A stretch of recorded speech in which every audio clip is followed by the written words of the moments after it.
What's up everybody, Matt Maran here for a midweek update. So Subaru has revealed the 2022 BRZ, and so this is the next generation version, and there's so many great improvements here to the car.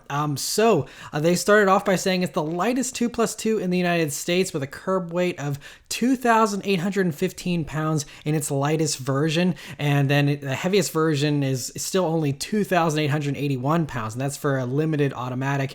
The lowest one is of course a manual premium. There's going to be the two trims just like there were in the past, but they use an aluminum roof, aluminum front fenders, and an aluminum hood to help keep that weight nice and low. It's just over an inch longer. It's almost a half an inch lower, and it's 0.02 inches longer for the wheelbase. So very slight change to the wheelbase there, but it is different, and so that's cool. It has near perfect weight distribution still, but they didn't get any more specific than that as far as the weight distribution. But they say it uses elements from Subaru's global platform, so I'm guessing it's not completely on that platform, but still great nonetheless there. And then they say those improvements help to improve the turn-in and the response. This platform also gives it a 50% increase in torsional stiffness. The suspension is a custom-designed McPherson strut and coil spring setup in the front with double wishbone setup in the rear.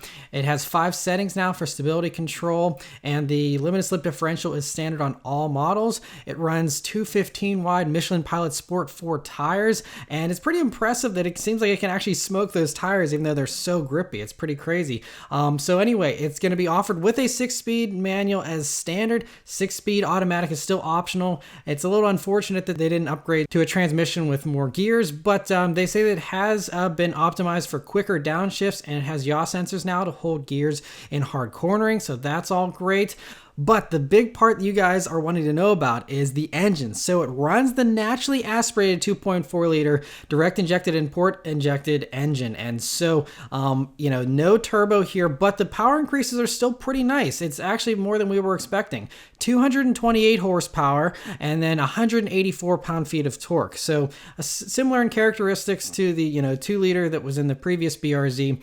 They're saying it has a 7,000 RPM redline, but the tach on the inside seems to be indicating 7,500 there, so I'm not sure if that's a typo or what, but they say it makes that peak power at that 7,000 RPMs, and peak torque comes on at 3,700 RPMs, so it comes on a little bit lower, not as low as a turbo car, but still pretty good there. Speaking of lowness, the center of gravity is lower than before, and they say it's on par with exotic hypercars, but they didn't get any more specific than that. But again, very impressive considering how low the center of gravity was in the previous BRZ. So there's going to be premium and limited trims.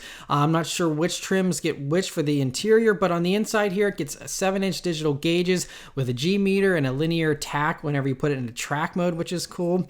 It also has an 8-inch touchscreen with smartphone integration, so Apple CarPlay, Android Auto. Doesn't sound like it's wireless integration, but still nice to have that nonetheless. It also looks like they improved the seats and even finally added a center armrest that's covered, which is something that I wish my old BRZ had. And so those are some really nice improvements. The switchgear all looks a lot nicer, although there are a few parts that look a little cheaper and like they're carryover from the old car. But overall, I think they made some really nice improvements to the interior there. Another interesting thing I noted is it doesn't seem to have any type of Subaru EyeSight or advanced driver assistance stuff. At least they're not advertising it yet, but in the shots that we see, it doesn't look like it has at least the EyeSight tech there at the top of the windshield like you see on other Subarus.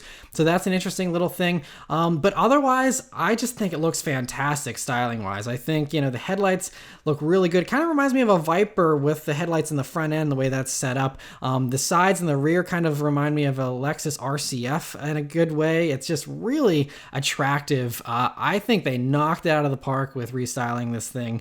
The taillights in the back look great. I mean, everything is really cool. You have that functional air vent there in the front fender, and they've of course improved the aerodynamics and stuff as well, but I won't get into all the details on that. But I mean, overall, it is just really nicely done in my opinion, and there isn't any pricing revealed yet, but it is going to be a little bit of a wait, with them saying it's going to be on sale in the early fall of 2021, so that is going to be a little bit of a wait there for us, about a year or so away. But I mean, sounds fantastic, and the fact that in that B-roll it can smoke those tires makes me think that engine is going to be a good bit punchier, because it's not easy to smoke those Michelins. It might just be they specially set it up for this video, but I'm excited, and it should be a good bit quicker than the current car, and I think they did a a really good job on it. But let me know your thoughts on it in the comments below, and be sure to subscribe and check out my weekly updates every Friday to see all the new cars that come out every week. Thank you all very much for watching, and I'll see you on the next one. Take care.